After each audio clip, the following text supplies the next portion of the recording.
Chapter 30 D'Artagnan and the Englishman. D'Artagnan followed Milady without being perceived by her. He saw her get into her carriage, and heard her order the coachman to drive to Saint-Germain. It was useless to try to keep pace on foot with a carriage drawn by two powerful horses. D'Artagnan therefore returned to the Rue Férou. In the Rue de Seine he met Planchet, who had stopped before the house of a pastry cook, and was contemplating with ecstasy a cake of the most appetizing appearance. He ordered him to go and saddle 2 horses in M. de Treville's stables, one for himself, D'Artagnan, and one for Planchet, and bring them to Athens's place.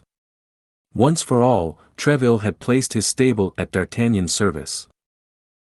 Planchet proceeded toward the Rue du Colombier, and D'Artagnan toward the Rue Férou.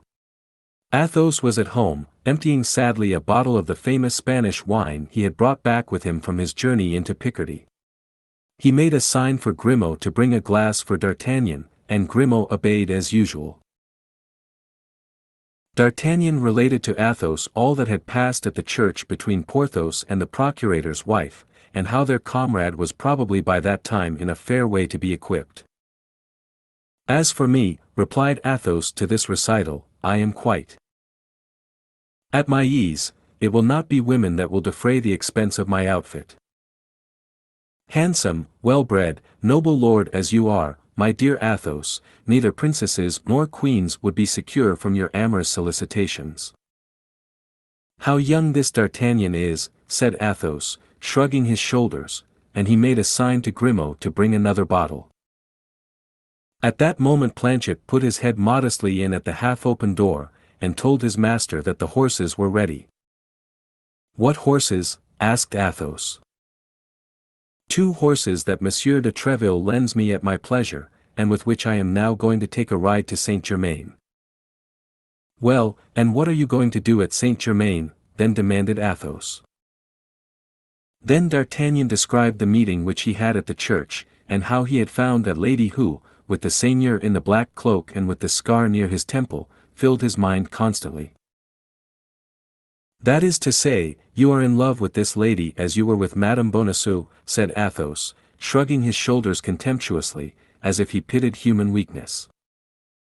"Not at all," said D'Artagnan. "I am only curious to unravel the mystery to which she is attached. I do not know why, but I imagine that this woman, wholly unknown to me as she is, and wholly unknown to her as I am, has an influence over my life." "Well, perhaps you are right," said Athos. "I do not know a woman that is worth the trouble of being sought for when she is once lost. Madame Bonacieux is lost, so much the worse for her if she is found." "No, Athos, no, you are mistaken," said D'Artagnan. "I love my poor Constance more than ever, and if I knew the place in which she is, were it at the end of the world, I would go to free her from the hands of her enemies, but I am ignorant. All my researches have been useless. What is to be said? I must divert my attention."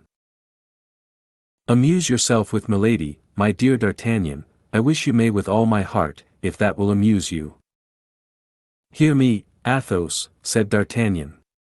"Instead of shutting yourself up here as if you were under arrest, get on horseback and come and take a ride with me to St. Germain." "My dear fellow," said Athos, "I ride horses when I have any, when I have none, I go afoot." "Well," said D'Artagnan, smiling at the misanthropy of Athos, which from any other person would have offended him, "I ride what I can get, I am not so proud as you. So au revoir, dear Athos." "Au revoir," said the musketeer, making a sign to Grimaud to uncork the bottle he had just brought. D'Artagnan and Planchet mounted, and took the road to St. Germain. All along the road, what Athos had said respecting Madame Bonacieux recurred to the mind of the young man. Although D'Artagnan was not of a very sentimental character, the mercer's pretty wife had made a real impression upon his heart. As he said, he was ready to go to the end of the world to seek her, but the world, being round, has many ends, so that he did not know which way to turn. Meantime, he was going to try to find out Milady. Milady had spoken to the man in the black cloak, therefore she knew him. Now, in the opinion of D'Artagnan, it was certainly the man in the black cloak who had carried off Madame Bonacieux the second time, as he had carried her off the first. D'Artagnan then only half lied, which is lying but little, when he said that by going in search of Milady he at the same time went in search of Constance. Thinking of all this, and from time to time giving a touch of the spur to his horse, D'Artagnan completed his short journey, and arrived at Saint-Germain. He had just passed by the pavilion in which 10 years later Louis XIV was born. He rode up a very quiet street, looking to the right and the left to see if he could catch any vestige of his beautiful Englishwoman, when from the ground floor of a pretty house, which, according to the fashion of the time, had no window toward the street, he saw a face peep out with which he thought he was acquainted. This person walked along the terrace, which was ornamented with flowers. Planchet recognized him first. Monsieur," said he, addressing D'Artagnan, "don't you remember that face which is blinking yonder?" "No," said D'Artagnan, "and yet I am certain it is not the first time I have seen that visage." "Parbleu, I believe it is not," said Planchet. "Why, it is poor Lubin, the lackey of the Comte de Wardes, he whom you took such good care of a month ago at Calais, on the road to the governor's country house." "So it is," said D'Artagnan, "I know him now. Do you think he would recollect you?" "My faith, monsieur, he was in such trouble that I doubt if he can have retained a very clear recollection of me."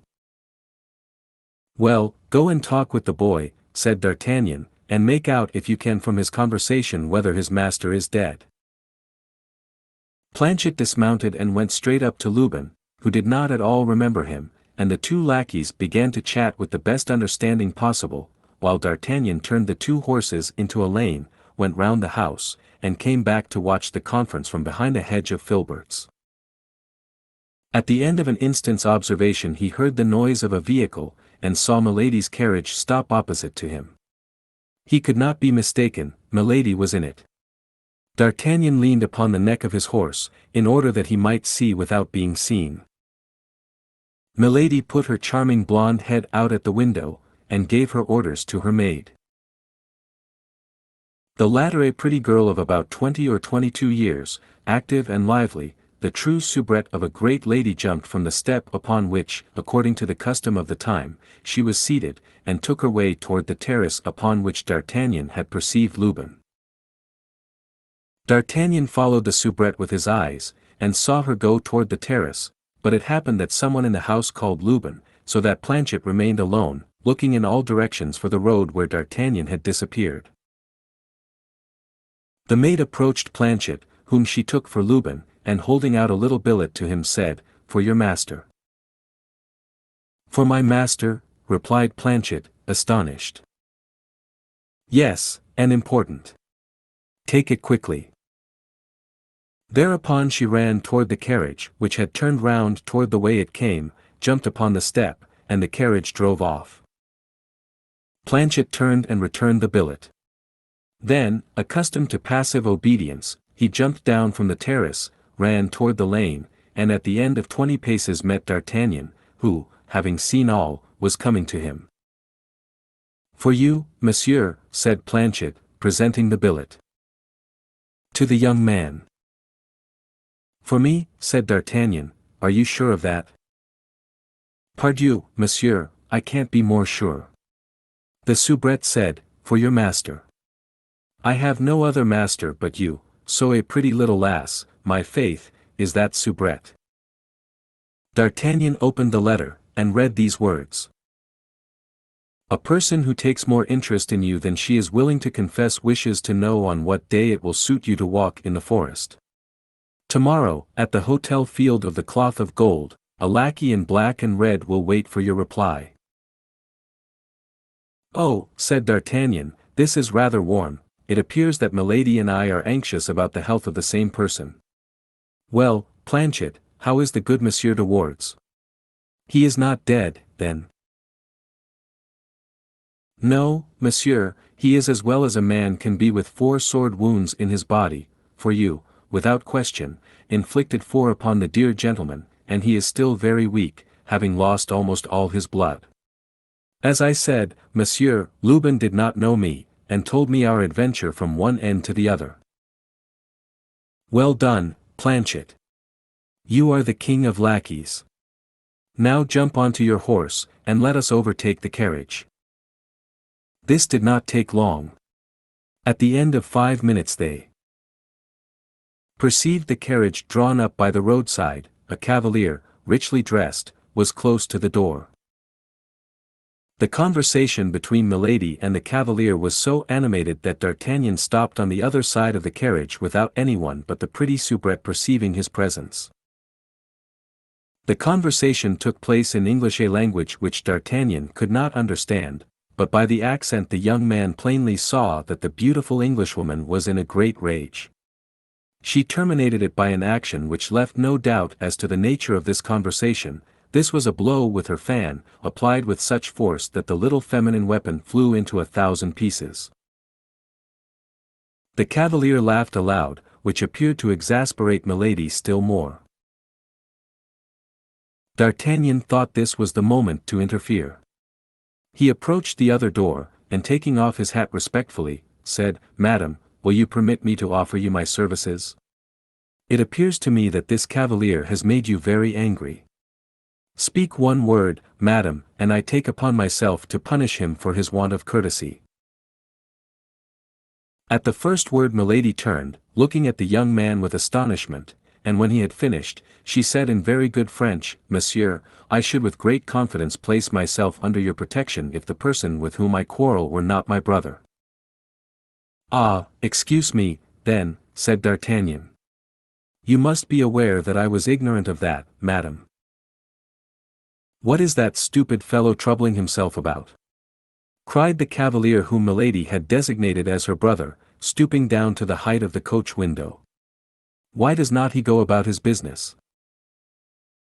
"Stupid fellow yourself," said D'Artagnan, stooping in his turn on the neck of his horse, and answering on his side through the carriage window.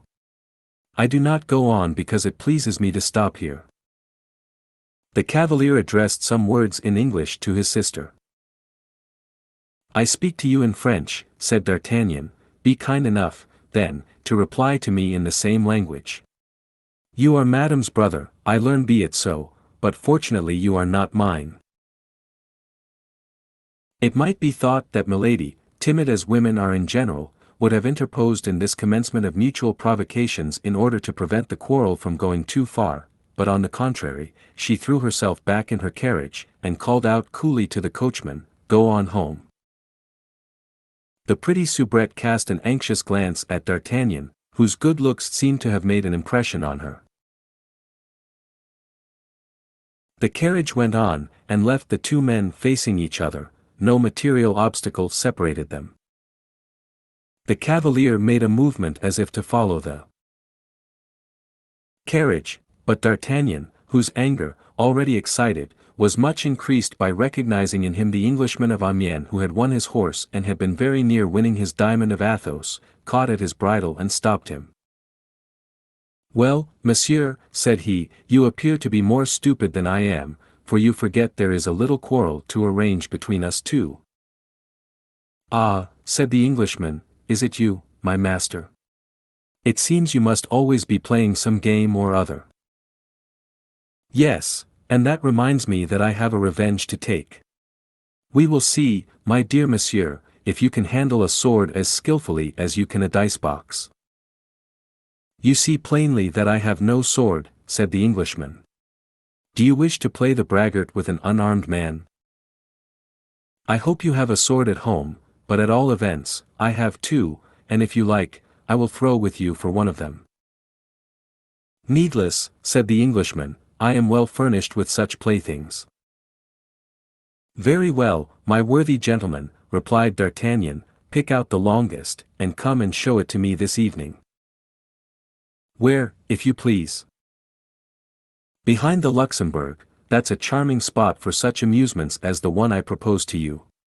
"That will do, I will be there." "Your hour?" 6 o'clock. "A propos, you have probably 1 or 2 friends. I have 3, who would be honored by joining in the sport with me. 3. Marvelous. That falls out oddly. 3 is just my number. Now, then, who are you? Asked the Englishman. I am Monsieur d'Artagnan, a Gascon gentleman, serving in the King's Musketeers. And you? I am Lord de Winter, Baron Sheffield. Well, then, I am your servant, Monsieur Baron, said D'Artagnan, though you have names rather difficult to recollect. And touching his horse with the spur, he cantered back to Paris. As he was accustomed to do in all cases of any consequence, D'Artagnan went straight to the residence of Athos. He found Athos reclining upon a large sofa, where he was waiting, as he said, for his outfit to come and find him. He related to Athos all that had passed, except the letter to M. de Wardes. Athos was delighted to find he was going to fight an Englishman. We might say that was his dream. They immediately sent their lackeys for Porthos and Aramis, and on their arrival made them acquainted with the situation.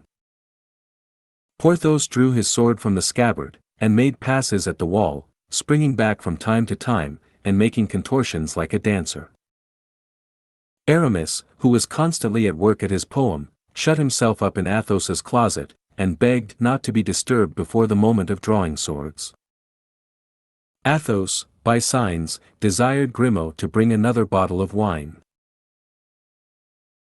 D'Artagnan employed himself in arranging a little plan, of which we shall hereafter see the execution, and which promised him some agreeable adventure, as might be seen by the smiles which from time to time passed over his countenance, whose thoughtfulness they animated. Thank you for watching. We are dedicated to curating literature into some of the best read-along audiobooks anywhere. Please support the channel by clicking like and subscribe. As our supporters grow, we will be able to improve the quality of our publications, add better voices, and make more great books available to our viewers. If you have any requests, feel free to message us anytime. ultimateaudiobooks.com